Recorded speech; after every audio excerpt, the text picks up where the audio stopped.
Welcome back to Glamour Unfiltered, hosted by me, Josh Smith, and today we're joined by the queen of pop. Yes, her niece, Anne-Marie. Hey. How are you, babe? I'm good. Feeling How are good? you? Yeah. You getting a workout with the nails in, babes? Getting those fingers limbered up? So heavy.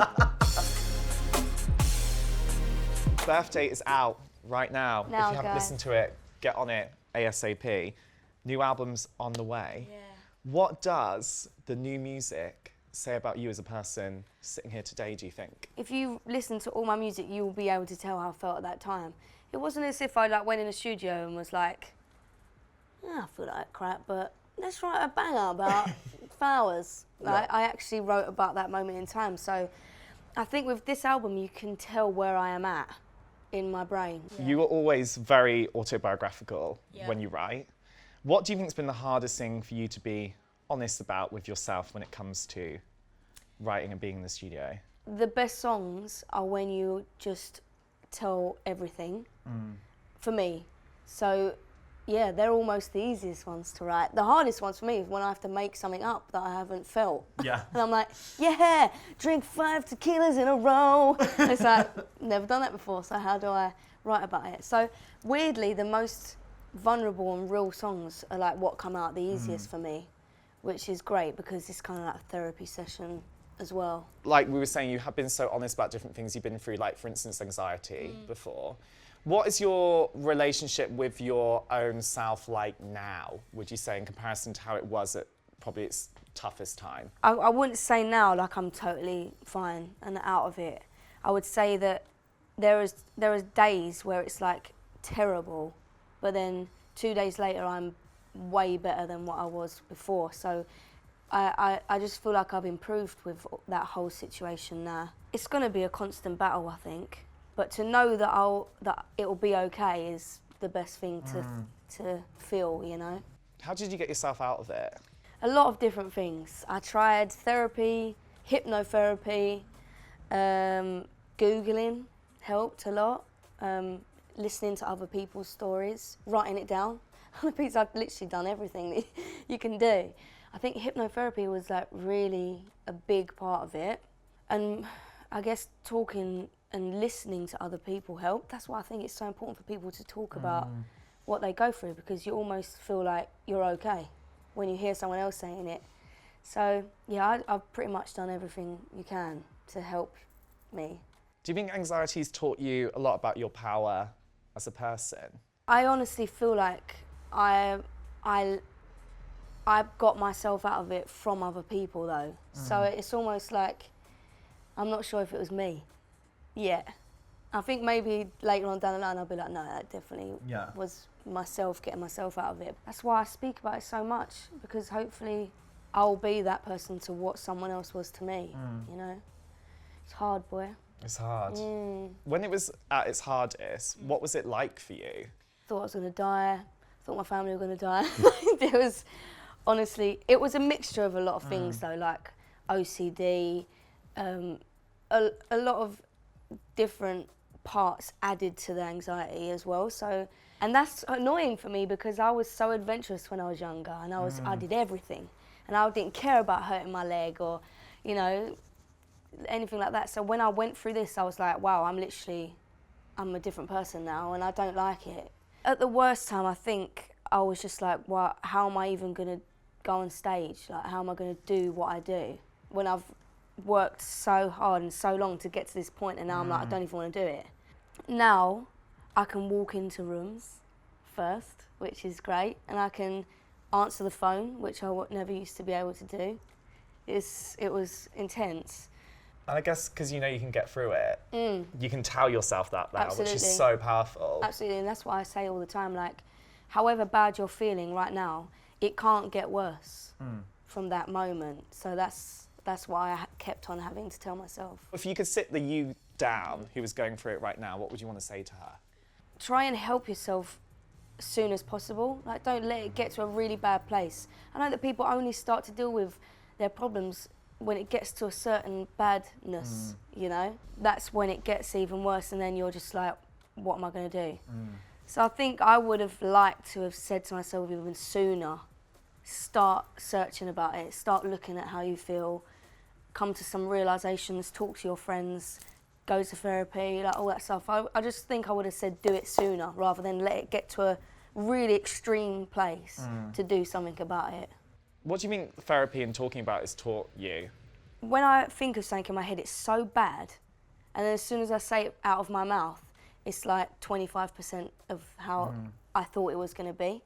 I'm so lucky that I'm able to write it in songs. Yeah. I think without that, I would have been a recluse. Like I would have just been in. I wouldn't have done. I don't know what I would have done with my life, to be honest. If you're too scared to like go to someone or worried about what people are going to think about you or people judging you, just write a tweet or write it on a piece of paper next to your bed, or just write it so it's in existence there in front of you rather than just in your brain, because that just goes like that, you know? Because one of the amazing things about you, as a fangirl myself, babes, yes I am, is that you are so great in encouraging girls and guys anywhere, no matter what your age is, to love themselves and embrace imperfections and all those amazing things you've done, especially in your songwriting. What's your journey been like that for you in the terms of self-acceptance? How have you learnt to accept yourself? When I became conscious of how I looked because of stuff like magazines and pictures online and of other people that you see, and you then set yourself against that person. I think that happened when I was like 13, 14.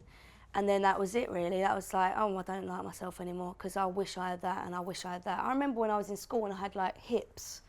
I'd actually formed hips when I was a teenager, and I used to get picked on for having hips. So then the whole of my teenage years, I was like, I'm not going to eat food because I don't want to have big hips. And then when I got older, I was like, actually, I do want hips because they're sick. They are So then I started munching loads of food. So I think what happened with me is that I always went through something and then ended up wanting to be the opposite, and then the opposite of that and the opposite of that. And I think what I had to learn is that you can change the outside layer, but like my bones are the size that my bones are, and my body is only going to go around my bones to a certain degree, you know? For me, it was always a case of like, oh, I want to be thin, I want to be slim, I want to be thick, I want a big bum, I want like all this stuff. And then I just got to a point where I was like, when I'm skinny, I'm not healthy. Like too skinny, I'm not healthy. And when I've got weight on my body, like too much weight, I have no energy. So I got to the point where I was like, I just need my body to be where it's supposed to be. It's easy to speak to girls for me because I'm a girl and I've been through it. So I think when I was growing up and then I wanted to make music, I was like, how do I reach boys? Because I didn't grow up as a boy. So how do I help them? And I think it's been quite crazy for me knowing how hard boys have it.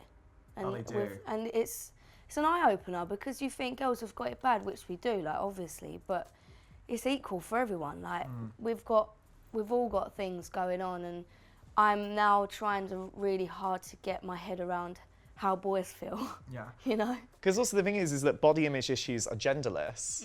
Like, I had them so badly when I was growing up and into like my early 20s. It's only recently that I've been able to like get over it. Well, not get over it, because I think what you're saying, I can profess to as well, is that you're never a finished project. You're never going to sit here and be like, I'm so great right now, love every single part of me. But you have to get to that place where you do accept yourself more. Because do you feel more comfortable in your own skin than ever before, would you say, now? Yeah, definitely. But it's taken too long, I think. That's what my issue is.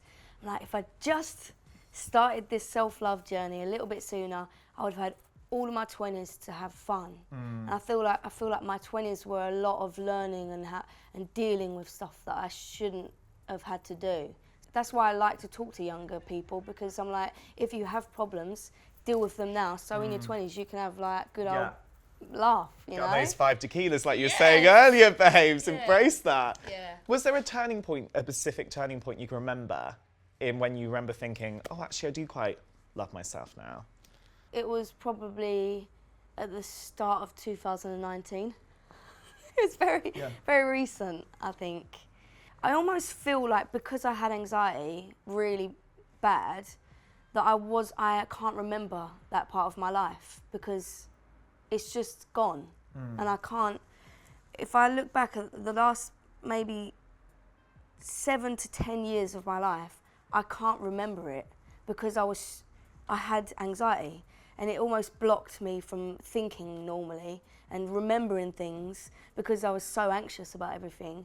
And it wasn't until 2019 in January, it was just random, I think. I didn't do something and it helped. I think it was just one day I woke up and I just felt like I was actually like here and actually experiencing my experiences rather than just my brain being like this on everything else.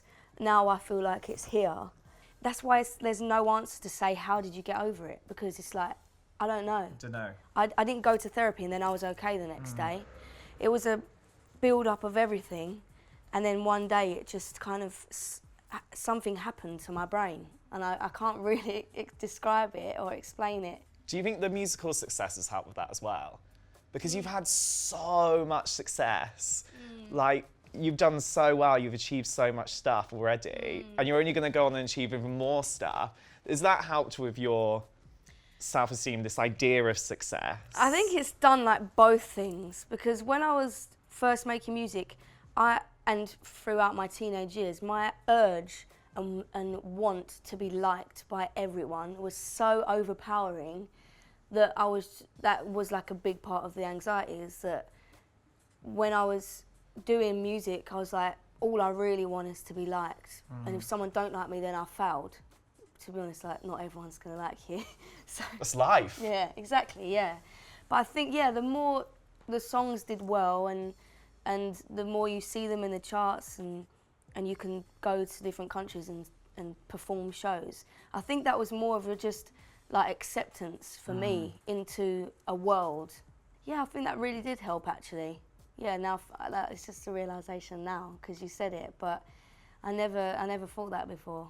We should give yourself a pat on the back, babes. Right. Yeah, give that little pat on the back right here. And like I was saying, you should be so proud of yourself because I think you're great. Thank you. Love you, babes.